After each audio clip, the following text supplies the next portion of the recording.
अभी भी गुस्से में देख रहा है। बाय। अब आज मैं और छोटा घोड़ा हम लोग मिलक वापस जा रहे हैं। यहाँ इतने दिन रुक के और मौज मस्ती करने के बाद आखिरकार हम लोग वापस आ ही रहे हैं। इसलिए चाचा हम लोग को स्टेशन पर छोड़ने जा रहे हैं। फिर लगभग 10 मिनट बाद हम लोग स्टेशन पर भी आ जाते हैं और टिकट लेने के बाद अपनी ट्रेन का वेट करने लगते हैं। और अगर तुम्हें नहीं याद हो तो मेरे डे 179 में इस छोटे घोड़े ने एक चैलेंज लिया था और वो चैलेंज ये था कि ये अगले साल तक बाल नहीं कटाएगा, बट इसने कटा लिए। तो चैलेंज के हिसाब से इसे नाचना तो पड़ेगा। यहाँ नहीं नाचना, नहीं यहाँ नहीं नाचना, मैं बताऊंगा कहाँ नाचना है, लेकिन वो हम मिलक जाके देखेंगे। फिर थोड़ी देर बाद हमारी ट्रेन भी आ जाती है और हम लोग ट्रेन में सवार होकर निकल पड़ते हैं अपने शहर के लिए। अब आज ट्रेन में ज्यादा भीड़ भी नहीं थी, इसलिए हम लोग आराम से मौसम के नजारों का आनंद लेते लेते मुरादाबाद तक आ जाते हैं। अब यहाँ उतरने के बाद पहले मेरे को दिमाग में आया कि मैं मम्मी के पास चले जाऊं, बट फिर लास्ट में मेरे दिमाग में पता नहीं क्या ही आया कि मैं वापस ट्रेन में चढ़ गया और निकल गया मिलक के लिए। रास्ते में मुझे मेरा स्कूल भी दिख जाता है जो कि बिल्कुल पहले जैसा ही था, बस यहाँ के लोग बदल चुके हैं। फिर लगभग 2 घंटे बाद हम लोग मिलक भी आ जाते हैं। अब इस छोटे घोड़े का घर तो स्टेशन के पास ही है, इसलिए ये यहीं उतर गया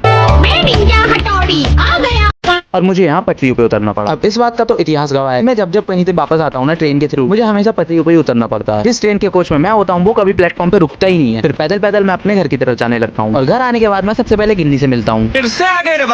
फिर गिन्नी से मिलने के बाद मैं आ जाता हूँ बिस्की से मिलने, जो कि मुझे देखकर कुछ ज्यादा एक्साइटेड था। फिर थोड़ी देर बाद मैं नहा धोकर तैयार हो जाता हूँ और निकल पड़ता हूँ अपने सेकंडरी फोन पे टेम्पलेट लगवाने, क्योंकि यही वो फोन है जिसपे मैं एनिमे और वेब सीरीज देखता रहता हूँ। फिर घर आने के बाद पता नहीं मेरे दिमाग में आज क्या सोचता है, मैं रोटी सेकने लगता हूँ। हाँ मतलब मेरे को रोटियां सेकना आती हैं, लेकिन मैं कभी किसी और के लिए नहीं सेकता, सिर्फ अपने अपने लिए सेकता हूँ। हाँ मुझे सेल्फिश कह सकते हो, लेकिन आज मैंने अपने और पापा दोनों के लिए रोटी सेकी है, क्योंकि हमारी बहन मुरादाबाद जा चुकी है और हमारी खाना बनाने वाली आंटी आ नहीं रही है। अब आज मुझे ये भी पता लग गया कि गर्मी में रोटी सेकने में कितनी हालत खराब होती है। मतलब मैं तो रोटी सेकते सेकते बिल्कुल कुत्ता बन गया। सीरियसली भाई, उन सभी माँ और बहनों को दिल से सैल्यूट है जो डेली इतनी गर्मी में रोटी सब्जी सब बनाती हैं। तो हाँ, मुझे इससे रिलेटेड तुम लोगों की एक हेल्प भी चाहिए, और वो हेल्प ये है कि अगर मिलक में तुम लोग किसी ऐसे इंसान को जानते हो जो खाना बनाने का काम करती हो, तो प्लीज यार मेरे को कांटेक्ट करो या फिर डीएम करो, क्योंकि हमें एक ऐसे इंसान की बहुत जरूरत पड़ रही है, वरना तब तक तुम लोग ही मुझे मास्टर शेफ बनता हुआ देख लोगे। तो आज के इतने गाइस, मिलते हैं नेक्स्ट ब्लॉग में। राधे राधे। और प्लीज कमेंट या फिर डीएम जरूर करना अगर पता हो तो।